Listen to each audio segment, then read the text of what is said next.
இந்த கிறிஸ்தேசுக்குள் பிரியமானவர்களே, நம்முடைய இந்த நாளின் ஜூம் கூடுகையின் ஆரம்பம் பிதா, குமாரன், பரிசுத்த ஆவியின் நாமத்தில் உள்ளது. ஆமேன். இந்த ஜெப கூடுகை காரணமாக நம் மத்தியில் இருக்கின்ற அருமை சகோதரி திருமதி ஸ்வர்ணா வில்சன் அவர்கள் ஜெபிக்கும்படியாக கேட்டுக்கொள்கிறேன். எங்கள் அன்பின் பரலோக பிதாவே, ஸ்தோத்தரிக்கிறோம், துதிக்கிறோம். இந்த வானத்தையும் பூமியும் காண்கின்ற சகலத்தையும் உண்டாக்கினவரே துதிக்கிறோம். சர்வத்துக்கும் மேலானவரே துதிக்கிறப்பா. நேற்றும் இன்றும் என்றைக்கும் மாறாத தேவனே நன்றோடு கூட ஸ்தோத்தரிக்கிறோம்.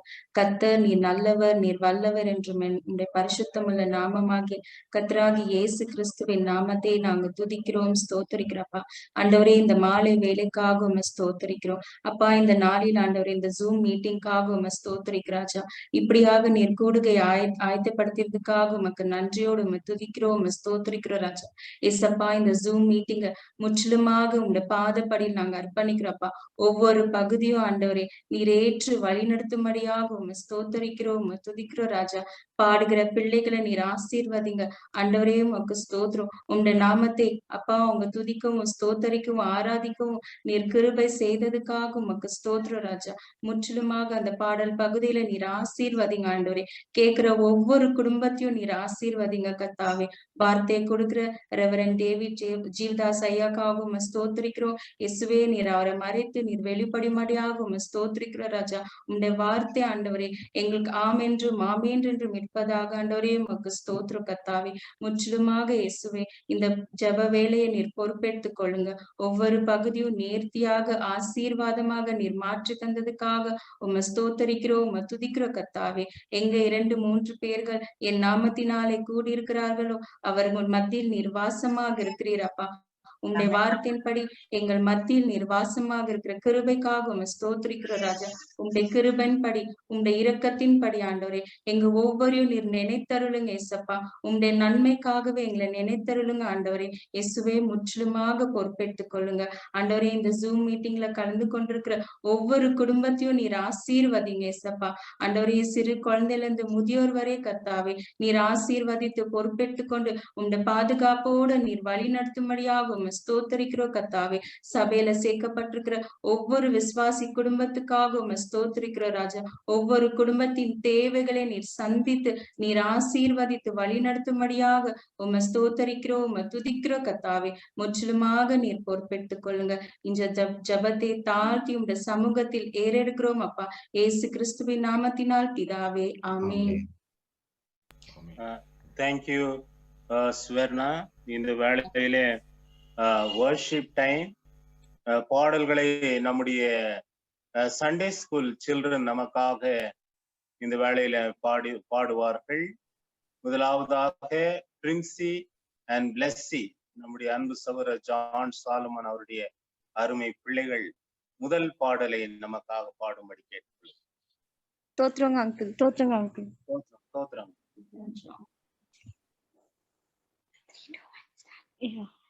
Lord, the light of your love is shining in the midst of your darkness shining. Jesus, light of the world, shine upon us. Set us free by the truth you now bring us. Shine on me, shine on me. Shine, Jesus, shine. Fill this land with the Father's glory. Blaze, Spirit, blaze. Set our hearts on fire. Flow, river, flow. Flood the nations with grace and mercy. Send forth your word, Lord, and let there be light. Lord, I come to your awesome presence, from the shadows into your radiance. By the blood I may enter your brightness. Search me, try me, consume all my darkness. Shine on me, shine on me. Shine, Jesus, shine. Fill this land with the Father's glory. Blaze, Spirit, blaze. Set our hearts on fire. Flow, river, flow. Flood the nations with grace and mercy. Send forth your word, Lord, and let there be light. Thank you. Thanks, Uncle. Thank you, Princey and Blessy. Now the second song will be sung by Angeline, daughter of John Prabhu. Please. Praise the Lord, Uncle. Praise the Lord.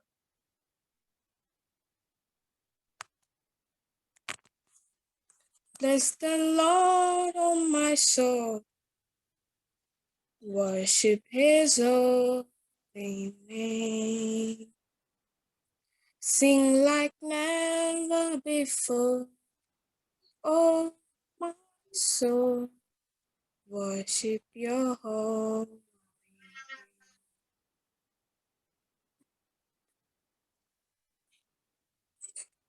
The sun comes and it's new day dawns.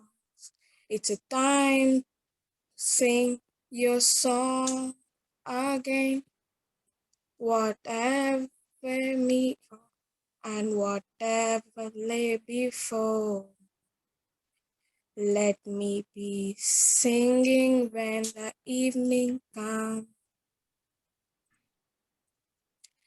Bless the Lord, oh my soul, oh my soul, I worship his holy name. Before, oh my soul, worship your holy name.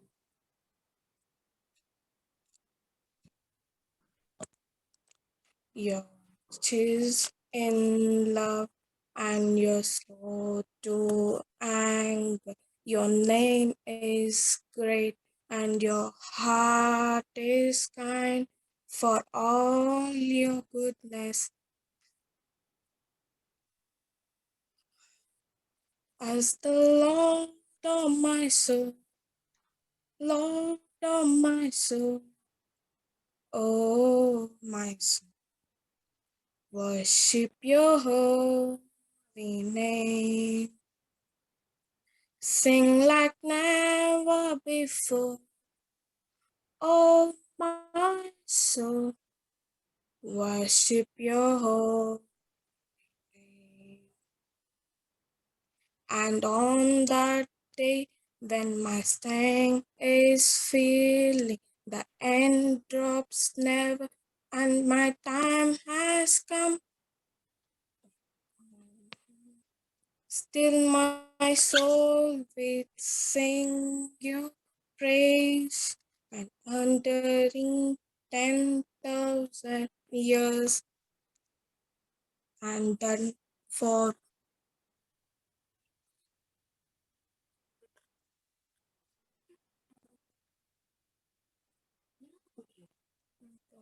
years, and therefore bless the Lord, oh my soul, oh my soul, worship his holy name.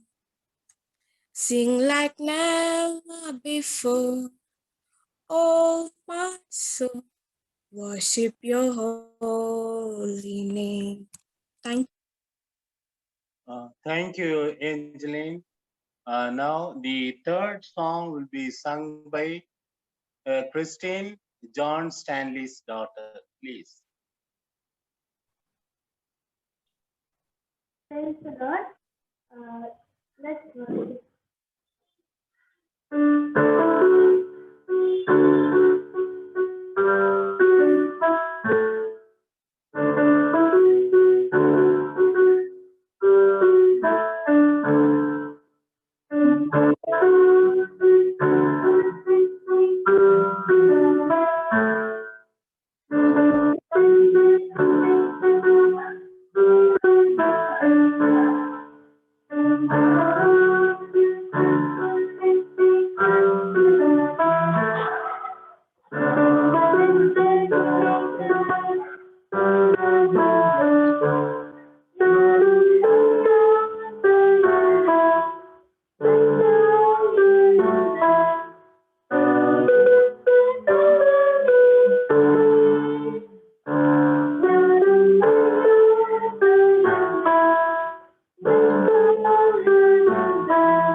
Thank you, Christine.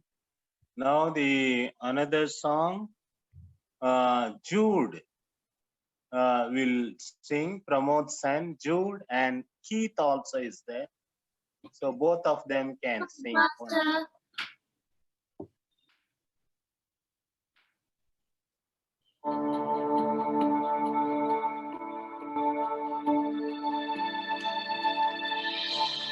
You were the word at the beginning, one with God the Lord Most High. You hid in glory in creation, now redeeming you are Christ. What a beautiful name it is! What a beautiful name it is! The name of Jesus Christ, my King. What a beautiful name it is! Nothing compares to this. What a beautiful name it is! The name of Jesus.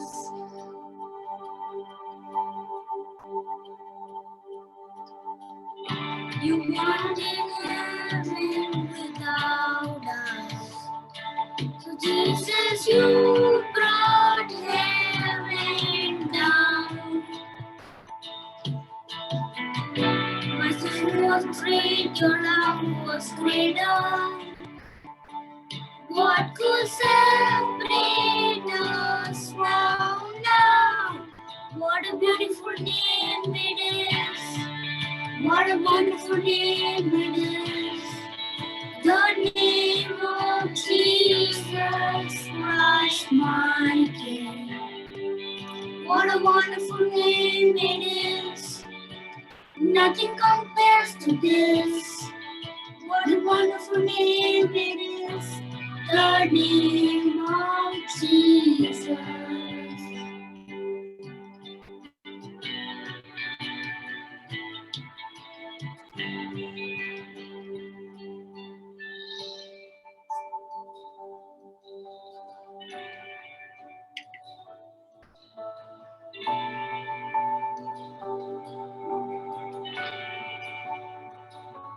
They could not hold you, the wells are deep for you. Silence a voice of sin and grave. Heavens are roaring, the praise of your glory. For you are raised to life again. You have no rival, you have no equal. Now and forever, God, you reign. Yours is the kingdom, yours is the glory, yours is the name above all names. What a powerful name it is! What a powerful name it is! The name of Jesus Christ, my King. What a powerful name it is! Nothing can stand against. What a powerful name it is! The name of Jesus. You have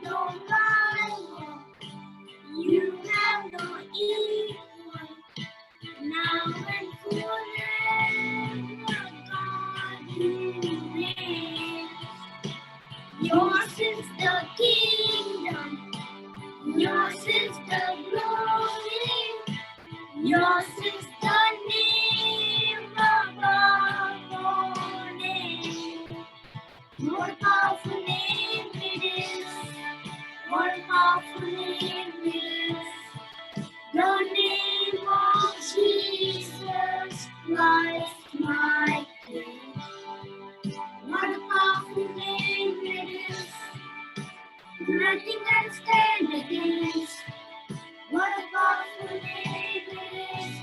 The name of Jesus. What a powerful name it is. The name of Jesus. What a powerful name it is. The name of Jesus. Amen. Thank you, Jude and Keith, for your wonderful song. God bless all the children who have sung so beautifully, as we read in Psalm 8. பாலகர் வாயினாலும் குழந்தைகள் வாயினாலும் வல்லமையை விளங்கச் செய்தீர். We thank God for our Sunday school children. Now I request Ms. Sonia Chandran to lead us in Bible reading. Taken from Joshua, chapter 18, verses 1 to 7. Then the whole congregation of the people of Israel assembled at Shiloh and set up the tent of meeting there. The land lay subdued before them. There remained among the people of Israel 7 tribes whose inheritance had not yet been apportioned. So Joshua said to the people of Israel, "How long will you put off going in to take possession of the Lord, which the Lord, the God of your fathers, has given you? Provide 3 men from each tribe, and I will send them out that they may set out and go up and down the land.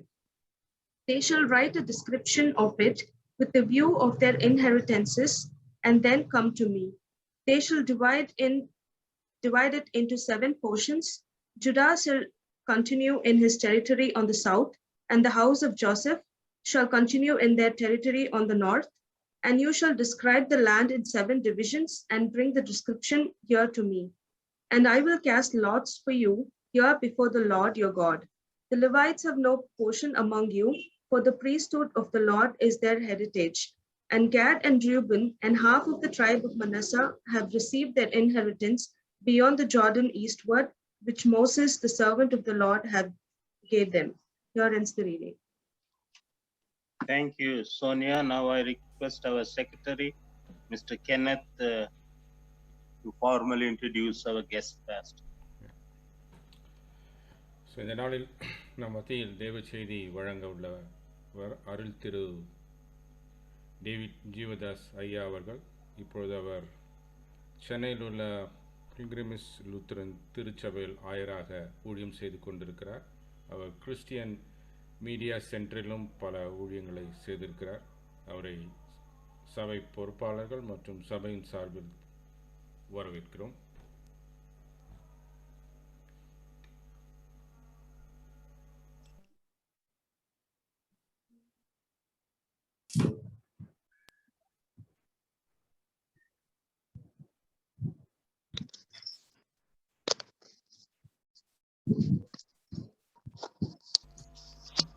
நீங்க message இப்போ கொடுக்கலாம்.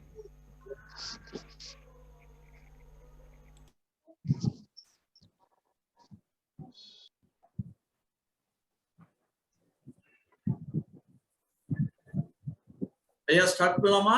ஆமாங்க ஐயா, wait பண்ணிட்டு இருக்கிறோங்க. Thank you. Okay okay. வானக தந்தையாகிய கடவுளிடமிருந்தும்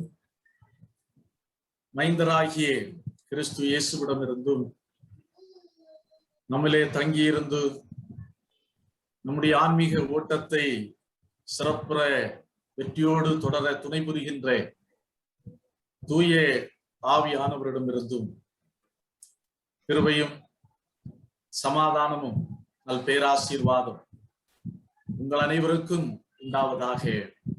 ஆமென். இந்த அருமையான நாளிலே, இந்த ஜெப கூடுகையிலே உங்களோடு இணைந்து கர்த்தரை துதிக்கவும், ஆண்டவருடைய வார்த்தையை உங்களுக்கு பகிர்ந்தளிக்கவும் ஆண்டவர் தந்த கிருபைக்காக நான் கர்த்தரை ஸ்தோத்தரிக்கின்றேன். குறிப்பாக எனக்கு இந்த வாய்ப்பை நல்கிய திருச்சபையின் ஆயர், இந்திய சுவிசேஷ லுத்தரன் திருச்சபையினுடைய முன்னாள் பெருந்தலைவர் reverend doctor Priestley Balasingh Iyer அவர்களுக்கும், திருச்சபையின் தலைவர், செயலர் மற்றும் பொருளாளர் இவர்களுக்கும் என்னுடைய இதயபூர்வமான நன்றிகளை நான் தெரிவித்துக் கொள்கிறேன். திருச்சபையின் செயலாளர் அவர்கள் மற்றும் பொருளாளர் உடைய குடும்பத்தார் ஒரு வகையில நான் இப்போது இறைப்பணி ஆற்றிக் கொண்டிருக்கின்ற பில்கிரிம் லுத்தரன் திருச்சபையினுடைய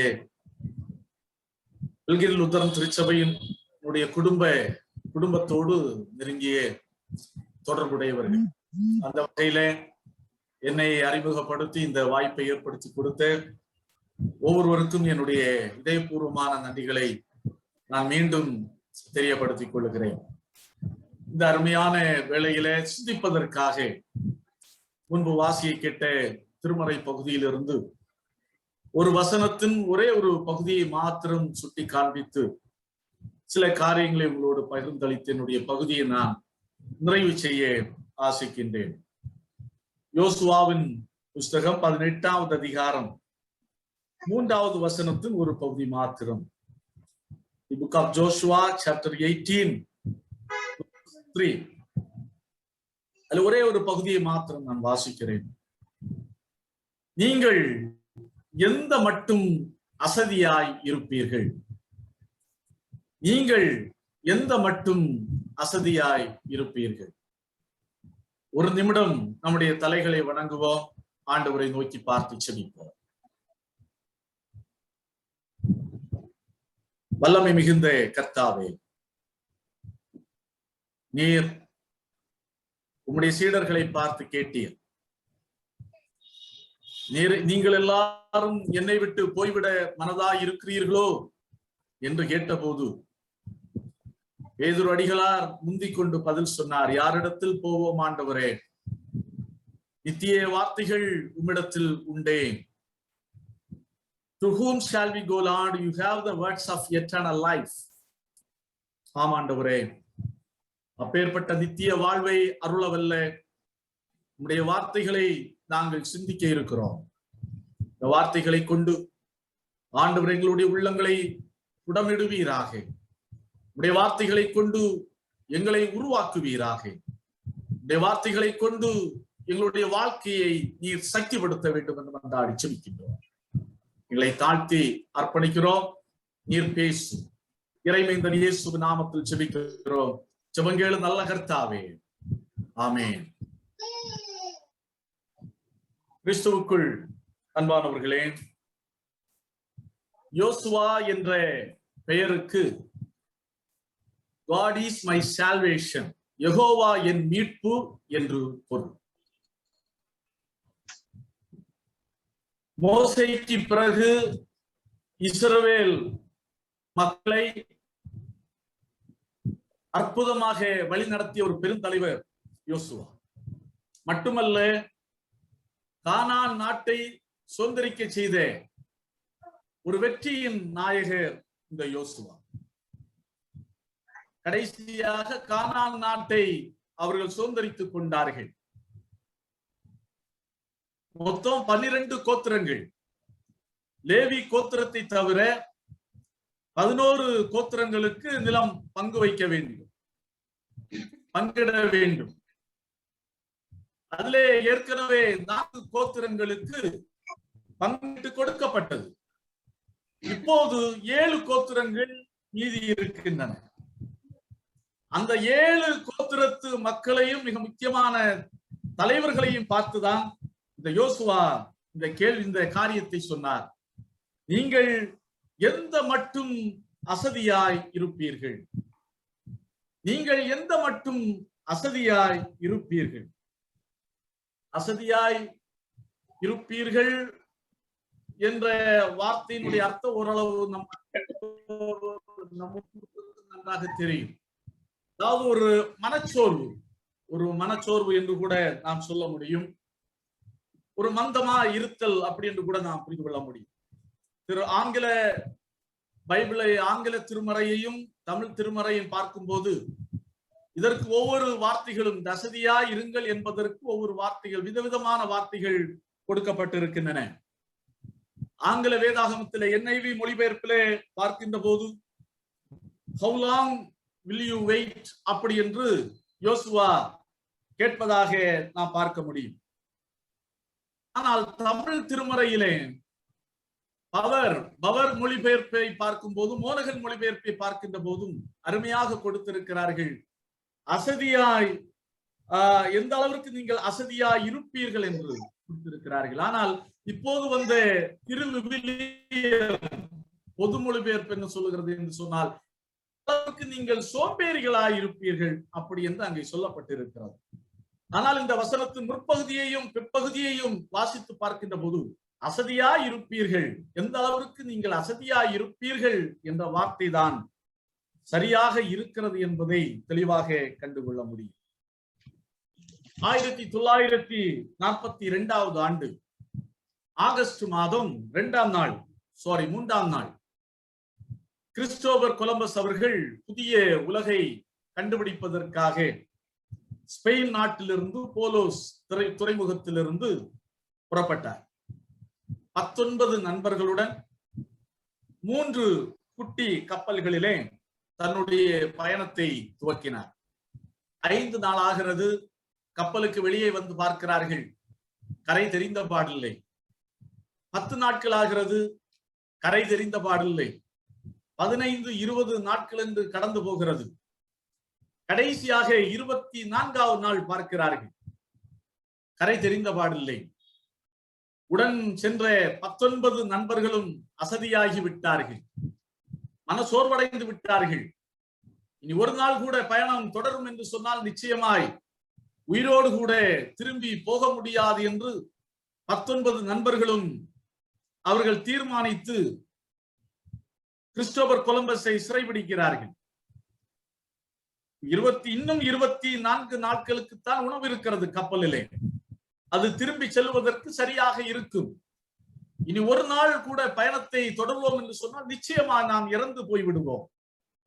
ஆகையினால் கடைசியாக நீங்கள் என்ன சொல்லுகிறீர்கள் அப்படி என்று கேட்டபோது கிறிஸ்டோபர் கொலம்பஸ் ஒரே ஒரு காரியத்தை சொன்னார். இன்னும் 24 நாட்களுக்கான உணவு கப்பலிலே இருக்கிறது, பரவாயில்லை. என்னுடைய உணவை மட்டும் 24 நாட்களுக்கான பங்கை குறைத்து விடுங்கள். ஒரு நாள் கூட கப்பலை நீங்கள் முன்னோக்கி செலுத்துங்கள் அப்படி என்று மன்றாடினார். நண்பர்களும் கடைசியாக அதற்கு இசைந்தார்கள். ஒரே ஒரு நாள் தான் கப்பல் முன்னோக்கி சென்றது பாருங்கள். அந்த நாள் தான், அதாவது கண்டுபிடிப்பு நிகழ்ந்த நாள். கிறிஸ்டோபர் கொலம்பஸ் உலகை குறுக்கு வசமாக அளந்த நாள் மட்டுமல்ல, கடல் வழி பயணத்திற்கும் கரை தெரிந்த நாள். புது உலகமாகிய அமெரிக்க தேசத்தை கண்டுபிடித்த ஒரு பெருநாள். ஆகையினால்தான் அன்றைக்கு 19 நண்பர்கள் அசதியாகி விட்டார்கள், மனச்சோர்வடைந்து விட்டார்கள். கிறிஸ்டோபர் கொலம்பஸும் மனசோர்வடைந்து இருந்திருப்பாரானால் நிச்சயமாய் புது உலகை அவரால் கண்டுபிடித்திருக்க முடியாது. இங்கே கானான் நாட்டை சுதந்திரித்துக் கொண்ட பிற்பாடும் இங்கே பாருங்கள், கிறிஸ்டோபர் அதாவது யோசுவாவுடைய ஆட்கள் 7 கோத்திரத்தார் அசதியாகி விட்டார்கள், மனச்சோர்வடைந்து விட்டார்கள். ஏன்? இதற்கு காரணம் என்ன? ஒன்று பாருங்கள், அவர்கள் தொடர்ச்சியாக நடத்தின யுத்தங்கள், போர்கள் அவர்களை மிகுந்த மனச்சோர்வுக்கும் மனமடிவுக்குள்ளாக்கியது. எத்தனை நாட்கள் தான் போரிடுவது, எத்தனை நாட்கள் தான் யுத்தங்களை சந்திப்பது, இதற்கு ஒரு முடிவே இல்லையா என்ற ஒரு ஏக்கம் அவர்களுக்குள்ளே இருந்தது. அதோடு மட்டுமல்லாமல் 2வது அவர்களுக்குள்ள ஒரு சொத்து பிரச்சனையும் அவர்களுக்குள்ளே ஏற்பட்டது. 17வது அதிகாரத்தை நாம் வாசித்து பார்ப்போம் என்று சொன்னால், யோசேப்பினுடைய ஆட்கள், யோசேப்பினுடைய சன்னதியார்கள் சண்டை போடுகிறார்கள் யோசுவாவின் இடத்திலே வந்து. யோசுவா 17வது அதிகாரம் 14வது வசனத்தையும் 16வது வசனத்தையும் வாசிக்கும் போது மிக தெளிவாக நாம் கண்டுகொள்ள முடியும். ஒரே வீதம், ஒரே பங்கு. நாங்கள் நிறைய புத்திரர், யோசேப்பின் புத்திரர், பெருந்திரளானவர்கள், நாங்கள் நிறைய பேர் இருக்கிறோம். ஆனால் எங்களுக்கு மட்டும் நீங்க ஒரு பகுதியை, ஒரே வீதம் மட்டும் நீங்கள் தந்திருக்கிறீர்கள். அது எங்களுக்கு ஏற்றுக்கொள்ள முடியாது. 16வது வசனத்திலே சொல்லுகிறார்கள் பாருங்கள், மலைகள் எங்களுக்கு போதாது, எங்களுக்கு இது போதுமானது அல்ல.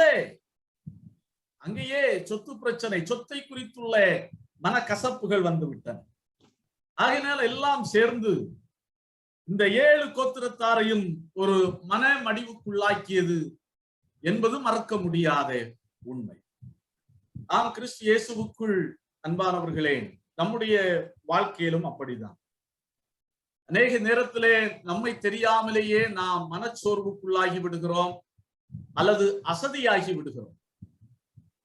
வாழ்க்கையிலே எதிர்பாராத பிரச்சனைகள், எதிர்பாராத தோல்விகள், எதிர்பாராத திருப்பங்கள் நம்முடைய வாழ்க்கையிலே நாம் சந்திக்கின்ற போது நாம் அசதியாகி விடுகிறோம், மனச்சோர்வுக்குள்ளாகி விடுகிறோம். குறிப்பாக இந்த 1.5 ஆண்டு காலமாக நம்மை அறியாமலே ஒரு பெரிய அசதி இந்த கொரோனா வைரஸ் நிமித்தம் ஏற்பட்டு இருக்கிறது. மறக்க முடியாத உண்மை.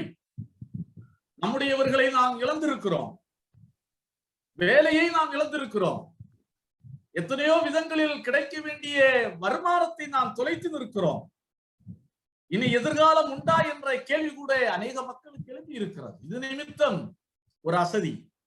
என்ன வாழ்க்கை இது, என்ன இது உலகம், அப்படி என்ற ஒரு மனச்சோர்வு, ஒரு அசதி நம்மை தெரியாமலேயே நம்மை ஆட்கொண்டிருக்கிறது. ஆகையினால் தான் யோசுவா அந்த 7 கோத்திரத்து மக்களையும் உணர்வூட்ட விரும்புகின்றார். நீங்கள் எத்தனை நாட்கள் அல்லது எத்தனை மாதங்கள், இப்படி எத்தனை வருடங்கள் இப்படி அசதியாய் இருப்பீர்கள்? கடவுள் உங்களுக்காக வைத்திருக்கிற ஆசீர்வாதத்தை, நன்மையை நீங்கள் சுதந்திரித்துக் கொள்ள எத்தனை காலம் நீங்கள் தாமதித்துக் கொண்டிருப்பீர்கள்? இது உங்களுடைய கரத்திலே இருக்கிறது. ஆகையினால் நீங்கள் அசதியை விட்டு, மனச்சோர்வை விட்டு வெளியே வாருங்கள் என்பதை அழுத்த திருத்தமாக சொல்லுகிறதை நாம் பார்க்கிறோம். அன்பானவர்களே, எப்படி இந்த அசதியை நாம் மேற்கொள்வது? எப்படி இந்த அசதியை நாம் மேற்கொள்வது? அதற்குத்தான் ஒரு ஃபார்முலா இருக்கிறது. என்னவென்று சொன்னால் GFP ஃபார்முலா. GFP ஃபார்முலா பின்பற்றினால் இந்த அசதியை, இந்த மனச்சோர்வை நம்முடைய வாழ்க்கையில எளிதாக மேற்கொள்ள முடியும். அது என்ன பாஸ்டர் GFP ஃபார்முலா? GST தான் எங்களுக்கு தெரியும், GFP எங்களுக்கு என்னவென்றே தெரியாது. வரி என்று சொன்னால் GST. ஆனால் அசதியை மேற்கொள்வதற்கு அல்லது மனச்சோர்வை மேற்கொள்வதற்கு GFP. இந்த GFP-யை நாம் சரியாக ஃபாலோ பண்ணால் நம்முடைய வாழ்க்கையில எந்த சூழ்நிலையிலும், ஒருவேளை அசதியா இருக்கலாம், வாழ்க்கையில பிரச்சனை நிமித்தம், தோல்வி நிமித்தம், பலவீனத்து நிமித்தம் நாம் முடங்கி போய் கிடக்கலாம். ஆனால் இதை நாம் ஃபாலோ பண்ணா நிச்சயமாய் நம்முடைய வாழ்க்கையில ஜெயிக்க முடியும். நம்முடைய வாழ்க்கையில வெற்றியையும், கடவுள் நமக்காக வைத்திருக்கிற ஆசீர்வாதத்தையும் நாம் சுதந்திரித்துக் கொள்ள முடியும் என்பதில் எந்த விதமான சந்தேகமும் இல்லை. ஆகவே அது என்ன, GFP என்ன என்ன என்பதை உங்களுக்கு முன்பாக தொட்டு வைத்துவிட்டு என்னுடைய செய்தியை நான் நிறைவு செய்ய ஆசிக்கின்றேன். வசனம் அதான் யோசுவா 18வது அதிகாரம் 8வது வசனத்தில் ஒரு பகுதி அருமையாக சொல்லுகிறது. அப்படியே அந்த மனிதர் எழுந்து போனார்கள். அப்படியே அந்த மனிதர் எழுந்து போனார்கள். பாருங்க என்ன சொல்லுகிறார் என்று சொல்லி, யோசுவா அந்த 7 கோத்திரத்து மக்களுக்கு பார்த்து சொன்ன காரியம், நீங்கள் எழும்புங்கள் என்பதுதான். நீங்க இந்த மனச்சோர்விலிருந்து, இந்த அசதியா இருப்பதிலிருந்து முதலாவது நீங்கள் கெட் அப், அதான் கெட் அப், எழுந்திருங்கள் சொல்லுகிறார். நீங்க முதலாவது உங்க எழும்புங்க, ஒவ்வொரு கோத்திரத்திலும் இருந்து 3 ஆட்களை வீதம் தேர்ந்தெடுத்துக் கொள்ளுங்கள். புறப்பட்டு போய் சுற்றி திரியுங்கள். நிலத்தை எல்லாம் பாருங்கள், அளவெடுங்கள், பாகம் பிரியுங்கள், பாகம் பிரித்து கொண்டு வாருங்கள், சீட்டு குலுக்கல் முறையிலே நாம் பங்கு போடலாம் அப்படி என்று ஆலோசனை கொடுக்கிறார். முதல் பகுதிகளிலே, இந்த தொடர்ச்சியா உள்ள பகுதிகளிலே இதை பார்க்க முடியும். 8வது வசனத்திலே பாருங்கள், அப்படியே அந்த மனிதர் எழுந்து போனார்கள். அதைத்தான் நாம் இங்கே தெளிவாக கண்டுகொள்ள வேண்டும். கடவுள் இந்த நாளிலே நம்மை பார்த்து சொல்லுகிறார். ஒருவேளை வாழ்க்கையின் வித்தியாசமான சூழலின் ஊடாக கடந்து சென்று கொண்டிருக்கலாம். மனச்சோர்வு, பொருளாதார நெருக்கடி நிமித்தமாய் அல்லது சரீர பலவீனத்தின் நிமித்தமாய், வாழ்க்கையில சந்தித்த தோல்விகளின் நிமித்தமாய் ஒருவேளை முடங்கி போயிருக்கலாம். என்ன சொல்லுகிறார் என்று சொன்னால், எழுந்திருங்கள், இருக்கிற நிலையை விட்டு நீங்கள் எழுந்திருங்கள். 1 ராஜாக்களின் புஸ்தகம் 19வது அதிகாரத்தை நான் வாசித்து பார்க்கின்ற போது தெளிவாய் கண்டுகொள்ள முடியும். எலியா என்ற ஒரு மனுஷனை குறித்து நாம் அங்கே அருமையாக பார்க்க முடியும். கடவுளால் வல்லமையாக எடுத்து பயன்படுத்தப்பட்ட மனிதன் இந்த எலியா. மழை பெய்யாது என்று சொன்ன போது மழை பெய்யவில்லை, மழை பெய்யும் என்று சொன்ன போது மழை பெய்தது. சாரிபாத் விதவையை எவ்வாறு போஷித்தார் என்பது நம் அனைவருக்கும் நன்றாக தெரியும். கர்மேல் பர்வதத்திலே கடவுளுக்காக எப்பேற்பட்ட வைராக்கியம் நிறைந்தவனாய் நின்றார் என்பது நம் அனைவருக்கும் நன்றாக தெரியும். ஆனால் பாருங்கள், இந்த எலியா தன்னுடைய வாழ்க்கையில தன்னுடைய உயிருக்கு ஆபத்து என்று வந்தபோது மனம் சோர்ந்து போனார், அசதியாகி விட்டார். ஒரு சூறை செடியின் கீழே போய் படுத்துக்கொண்டு என்ன செய்கிறார் என்று சொன்னால், போதும் கர்த்தாவே, என் ஆத்துமாவை நீர் எடுத்துக்கொள்ளும் என்று மன்றாடி விட்டு அப்படியே சூறை செடியின் கீழே படுத்து தூங்கிக் கொண்டிருக்கிறார். அசதி நிமித்தமாய், மனச்சோர்வு நிமித்தமாய் தூங்கிக் கொண்டிருக்கிறார். அப்போதான் தூதன் வந்து எழுப்புகிறார். ஆகாரத்தை முன்வைத்து, எலியாவை எழுப்பு, இத சாப்பிடு, புசித்து சாப்பிடு. சாப்பிட்டு விட்டு மீண்டும் படுத்து தூங்குகிறார். மீண்டும் தூதன் எழுப்புகிறார், எலியாவே எழுந்திரு, முதலாவது நீ எழும்பு, உனக்கு இங்க என்ன வேலை? நீ போக வேண்டிய தூரம் வெகு தூரம், பயணம் வெகு தூரம். உனக்காக கடவுள் வைத்திருக்கிற திட்டங்கள் இன்னும் ஏராளம் இருக்கிறது. நீ ஏன் அசதியாய், நீ ஏன் உன் வாழ்க்கையின் பிரச்சனையினாலே மனச்சோர்வடைந்து முடங்கி கிடக்கிறாய்? நீ முதலாவது எழும்பு, கெட் அப். அதான் கடவுள் சொன்ன ஒரு மிக முக்கியமான காரியம். பாருங்கள், எழும்பி நடந்தார். 1-2 நாட்கள் அல்ல, 40 நாட்கள் இரவு பகலாக நடந்தார் என்று வேதம் சொல்லுகிறது. இந்த எலியாதான் பின் நாட்களிலே கிங் மேக்கராக மானார். சாதாரண ஒரு தீர்க்கதரிசியாக இருந்த மனிதர் தன்னுடைய அசதியை உணர்ந்து, தன்னுடைய மனச்சோர்வை அடையாளம் கண்டுகொண்டு அதிலிருந்து எழும்பின உடனே அவன் ஒரு கிங் மேக்கராக மாறுகிறான். சிரியாவுக்கு ராஜாவை அபிஷேகம் பண்ணுகிறார், இஸ்ரவேலுக்கு ராஜாவை அபிஷேகம் பண்ணுகிறார். தன்னுடைய ஸ்தானத்திலே எலிசாவையும் தீர்க்கதரிசியாக அபிஷேகம் பண்ணுகின்ற நிகழ்வை இந்த 19வது அதிகாரத்தை, 1 ராஜாக்கள் 19வது அதிகாரத்தை வாசித்து பார்க்கின்ற போது தெளிவாக கண்டுகொள்ள முடியும். ஆம் அன்பானவர்களே, நாம் எழும்புவோம். இருக்கிற நிலையிலிருந்து முதலாவது நாம் எழும்புவோம். அடுத்து பாருங்கள், கெட் அப். முதல் வந்து கெட் அப், 2 வந்து எஃப் ஃபார் ஃபெய்த், விசுவாசம். இது இந்த அடுத்துள்ள காரியங்கள், அடுத்துள்ள 2 காரியங்கள் அடுத்த டெக்ஸ்ட்ல இருந்து ஒரு வேறு வேத பகுதியில் இருந்து எடுத்திருக்கிறேன். எபிரேயர் 6வது அதிகாரம் 11வது வசனம், நீங்கள் அசதியாயிராமல் வாக்குத்தத்தமான ஆசீர்வாதங்களை விசுவாசத்தினாலும் நீடிய பொறுமையினாலும் சுதந்திரித்துக் கொள்ளுகிறவர்களை பின்பற்றுகிறவர்களாகி, அப்படி என்று சொல்லுகிறார். நீங்கள் அசதியாயிராமல் கடவுள் உங்களுக்கு வாக்குத்தத்தம் பண்ணினதை பெற்றுக்கொள்ள எப்படி விசுவாசத்தினாலும் முன்மாதிரியா இருந்தவர்கள் நீங்கள் பின்பற்றுங்கள் அப்படி என்று சொல்லுகிறார். விசுவாசம். ஆம் கிறிஸ்துவுக்குள் அன்பானவர்களே, faith is unseen but felt.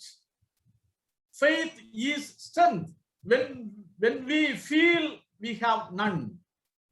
Faith is hope when all seems lost. நாம் எண்ணி பார்க்க வேண்டும். விசுவாசம் பார்க்க முடியாதது, ஆனால் வாழ்க்கையிலே உணர முடியும். ஆனால் எல்லாம் எனக்கு யாரும் இல்லை, எனக்கு எதுவும் இல்லை என்று ஒருவேளை உணரலாம். ஆனால் விசுவாசம் நமக்கு பலத்தை தருகிறது. மட்டுமல்ல, நான் எதுவும் இழந்து நிற்கலாம், ஆனால் விசுவாசம் நமக்கு நம்பிக்கையாக இருக்கிறது. அப்படி என்று கேத்ரின் என்பவர் மிக அருமையாக சொல்லி இருக்கிறார். இன்றைக்கு ஒரு லுத்தரன் திருச்சபை விசுவாசிகளாக அநேக நேரத்தில் நாம் விசுவாசத்திற்கு ரொம்ப முக்கியத்துவம் கொடுக்கிறோம். ஆனால் எந்த அளவிற்கு ஒரு முக்கியமான சூழலிலே நாம் கடவுளை ஆழமாக நம்புகிறோம் என்பதை நாம் சிந்தித்து பார்க்க வேண்டும். கடவுள் அழைத்தார், பாருங்கள். ஆபிரகாம் எப்படி போனார் என்பதை நாம் சிந்தித்து பார்க்க வேண்டும். வாக்கை கொடுத்தார், ஆனால் குழந்தை இல்லை. பயணத்தை தொடர்கிறார், லோத்து பிரிந்து போகிறார். கடைசியிலே கடவுள் பிள்ளையை கொடுக்கிறார். பிள்ளை கொடுத்த பிற்பாடு தன்னுடைய மகனை பலியிட சொல்லுகிறார். ஆனால் விசுவாசத்திலே ஆபிரகாம் குத்தி போகவில்லை. எவ்வளவு நம்பிக்கையோடு நடந்தார் என்பதை நாம் சிந்தித்து பார்க்க வேண்டும். அவர் செய்த பயணங்கள் 1-2 கிலோமீட்டர் தூரம் அல்ல. பாருங்கள், ஊரில் இருந்து புறப்படுகிறார். அடுத்து ஊரில் இருந்து ஈராக், இந்த ஈராக்கிலிருந்து ஈராக்குக்கு 700 கிலோமீட்டர். அடுத்து ஈராக்கிலிருந்து சிரியாவுக்கு 700 மைல்கள் தொலைவு. அடுத்து சிரியாவிலிருந்து எகிப்துக்கு 800 மைல்கள் தொலைவு. அடுத்து எகிப்திலிருந்து கானான் நாடு.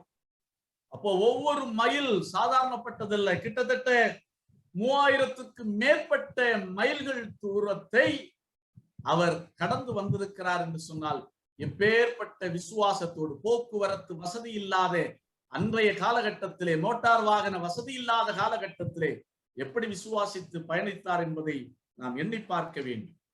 ஆகையினால் நமக்கு விசுவாசம் இருக்கும் என்று சொன்னால் நிச்சயமாய் நம்முடைய வாழ்க்கையில வருகின்ற மனச்சோர்வை மிக எளிதாக நாம் மேற்கொள்ள முடியும்.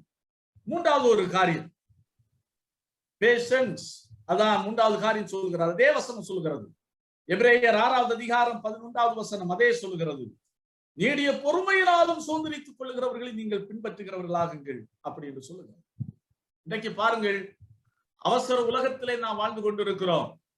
எந்த காரியமாக இருந்தாலும், எதுவாக இருந்தாலும், எதுவும் உடனே நம்முடைய வாழ்க்கையில் நடக்க வேண்டும். அதான் அன்றைக்கு 7 கோத்திரத்து மக்களுக்கும் இருந்த காரியம். என்ன இவ்வளவு வந்தாச்சு, நீ இவ்வளவு நடக்க மாட்டேங்கிறதா? அப்படியேப்பட்ட அவர்கள் பொறுமை இழந்து போனார்கள். இன்றைக்கு பாருங்க, பேங்குக்கு போறோம், ஒரு 5 நிமிடம் கூட நமக்கு வெயிட் பண்ணுவதற்கு முடியவில்லை. உடனே காரியம் நடக்கணும். ஃபியூல் ஸ்டேஷனுக்கு போறோம், உடனே வாகனத்துல பெட்ரோல் போட்டாகணும். காத்து நிற்பதற்கு நம்மால் முடியவில்லை. ரேஷன் கடைக்கு போனாலும் நமக்கு அவசரம் தான். ஒரு ஹோட்டலுக்கு போய் சாப்பாடு ஆர்டர் பண்ணாலும் ஆர்டர் பண்ண உடனே வரணும். அவசரமாக உட்கார்ந்து இருக்கிறோம். போன் பண்ணும் போது மறுமுனையில் இருக்கிறவர் உடனே எடுக்க வேண்டும், இல்லை என்று சொன்னால் டென்ஷன் ஆகி விடுகிறோம். எல்லாவற்றுக்கும் அவசர காலம், அவசர உலகத்திலே நாம் இன்றைக்கு வாழ்ந்து கொண்டிருக்கிறோம். அதே போலதான் நாம் ஜெபிக்கின்ற போது உடனே கடவுள் கேட்க வேண்டும். இதுதான் நம்முடைய எதிர்பார்ப்பு இன்றைக்கு. ஆனால் சொல்லுகிறது, என்ன சொல்லுகிறது என்று சொன்னால், மூன்றாவது காரியம் பேஷன்ஸ். பொறுமையாய் நீங்கள் இருங்கள், எல்லாவற்றிலையும் நீங்கள் பொறுமையாயிருங்கள். சங்கீதம் 40வது அதிகாரம் 1வது வசனம் சொல்கிறது, கர்த்தருக்காக பொறுமையுடன் காத்திருந்தேன். பொறுமையுடன் காத்திருந்தேன், அதான் பொறுத்தார் பூமி ஆழ்வார் என்று சொல்லுவார்கள். என்னாகமம் 20வது அதிகாரம் 11, 10, 11 வசனங்களிலே வாசித்து பார்க்கும் போது மோசேயை எங்கே பார்க்க முடியும்? பொறுமை இழந்த காரணத்தினால் கானான் நாட்டுக்குள் நுழைகின்ற பாக்கியத்தை அவன் இழந்து போனான்.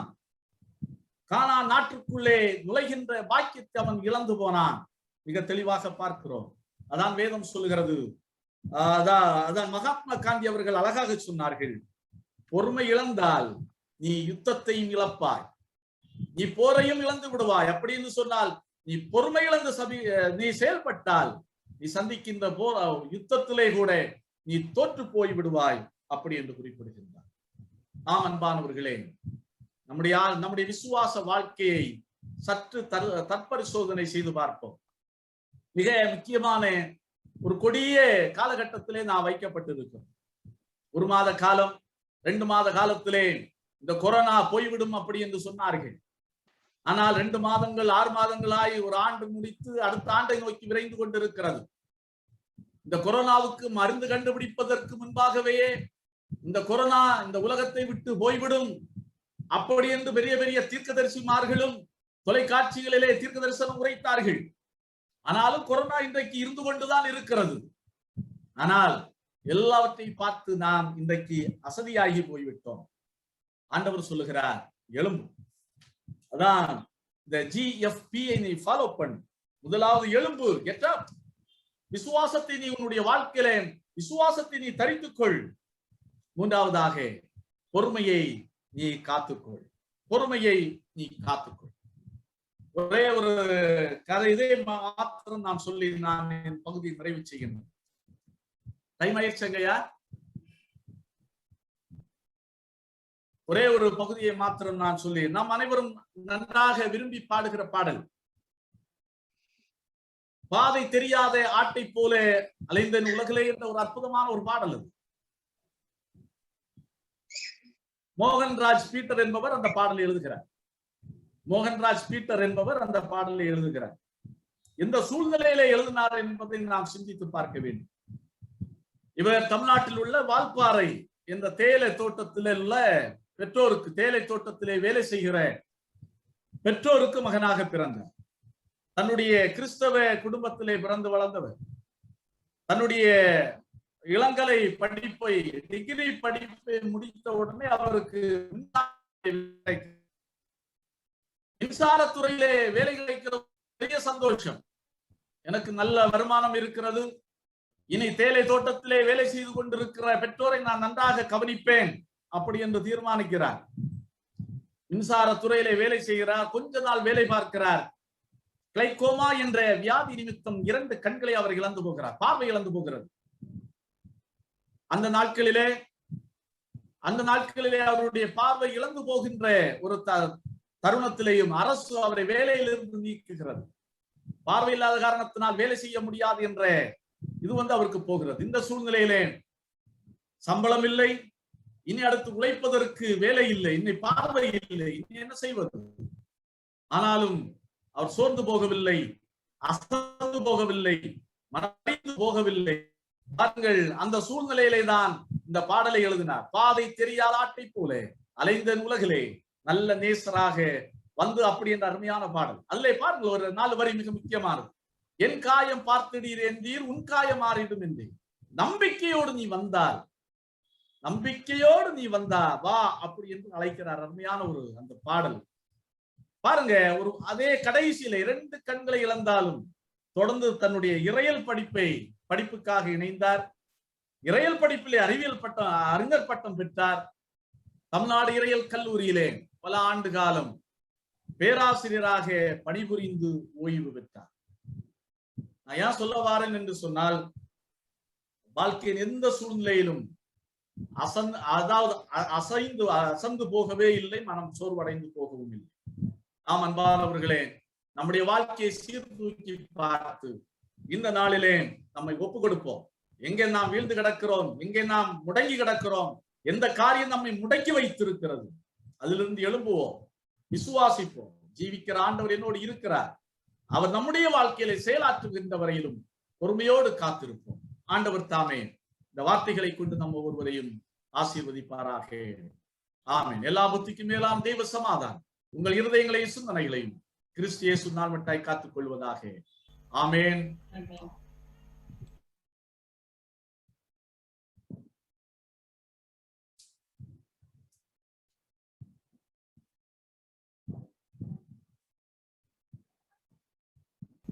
Pastor mute la irukku. Please pastor. Thank you, Reverend Jivadas Ayya, for your wonderful message that we should first get up and live a life of faith and continue to be patient until God intervenes in our lives. Thank you so very much. We are indeed blessed. இந்த வேளையிலே நம்மத்திலே இருக்கின்ற அருமை சகோதரி திருமதி சுனிதா செல்லழகன் அவர்கள் முடிவு ஜெபத்திலே வழி நடத்துவார்.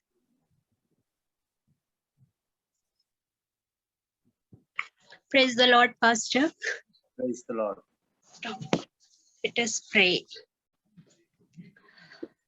Our Father, who is in heaven, We want to thank you for all the wonderful love that you have given us as a church. Thank you, God, for the provisions that you have given us. We are grateful from our hearts for being with us. We praise you and glorify you now. Thank you for the word that we have heard through the pastor, Reverend David Jivadas. We are blessed by hearing the word of the Lord. Loving Lord, I commend the body of every one of your children into your hands. Let your life and the power of the Holy Spirit descend on them. I command all the diseases that torment them to leave their bodies in the name of Jesus. I pray for our church and all the members, congregation members, pastor, youth, women, elders, and Sunday school children. Loving Jesus, please have mercy on all the family members.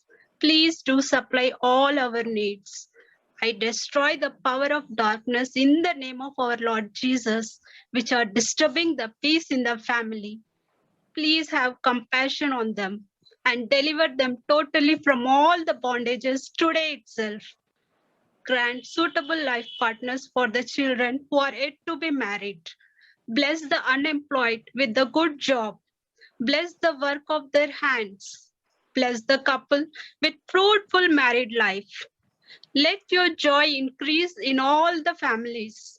I offer millions of praises to you because you're going to bless them accordingly. I pray for the flood affected areas in North Karnataka. Lord, kindly take care of the people who are affected. Lord, please take care of their needs. Loving Lord, today, please come in our midst and fill us with your presence.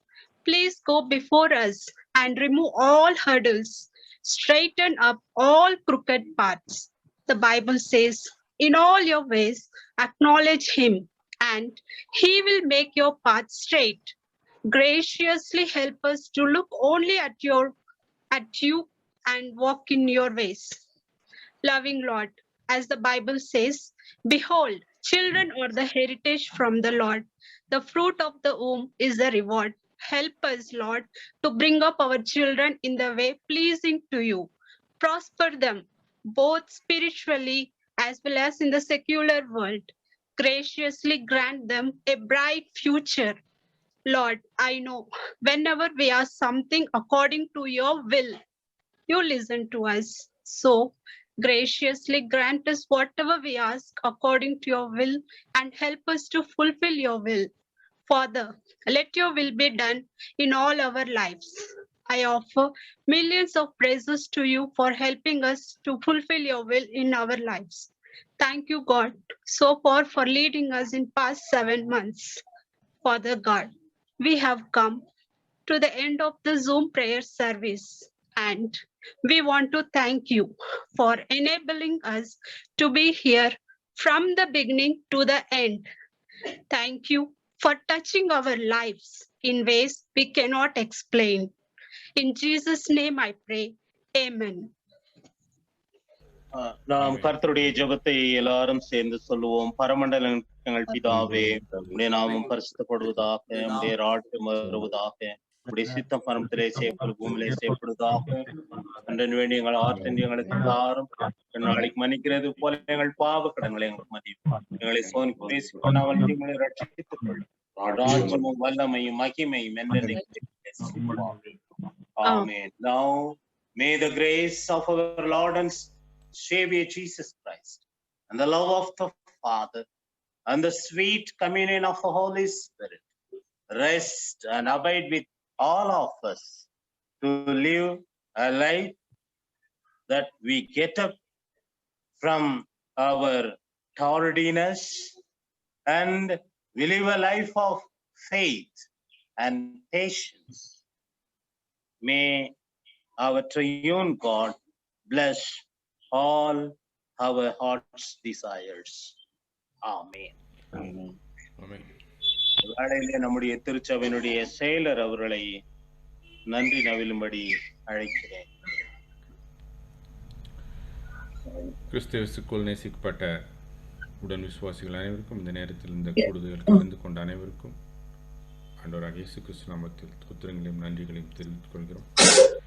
மேலும் இந்த நாளிலே இந்த கூடுகையை நடத்தி கொடுத்த நம் ஆயர் அருள் திரு பிரிஸ்லி பாலசிங் ஐயா அவர்களுக்கும், துவக்க ஜெபத்தில் வழிநடத்திய திருமதி ஸ்வர்ணா பால் வில்சன் அவர்களுக்கும் சபையின் சார்பில் நன்றிகளை தெரிவித்துக் கொள்கிறோம். மேலும் இந்த நாளில் ஒரு அருமையான பிரைஸ் அண்ட் வர்ஷிப்பில் வழிநடத்திய நம் Sunday school children Blessy, Princy, Angeline, Christy மற்றும் ஜூட் அண்ட் கீத் அவர்களுக்கும் சபையின் சார்பில் நன்றிகளை தெரிவித்துக் கொள்கிறோம். மேலும் இந்த நாளிலே நம்மை கர்த்தரின் வார்த்தையை நம்மளோடு பகிர்ந்து கொண்டு நம் அழைப்பை ஏற்று வந்த அருள் திரு டேவிட் ஜீவதாஸ் ஐயா அவர்களுக்கு திரும்பவுமாய் சபையின் சார்பில் நன்றிகளை தெரிவித்துக் கொள்கிறோம். அதேபோல் முடிவு ஜெபத்தில் வழிநடத்திய திருமதி சுனிதா செல்லநகன் அவர்களுக்கும் சபையின் சார்பில் நன்றிகளை தெரிவித்துக் கொள்கிறோம். மேலும் அடுத்து நாம் வருகிற வெள்ளிக்கிழமை இதே ஜூம் பிரேயர் மீட்டில் சந்திப்போம். அனைவருக்கும் நன்றி.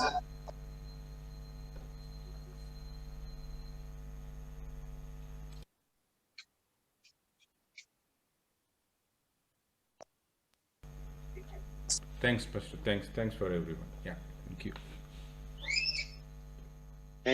Thank you very much, Reverend Jeevdas. God bless you and your family and your ministry in Pilgrims Lutheran Church. Thank you so much for the wonderful opportunity. Thank you. Thank you. Bye bye.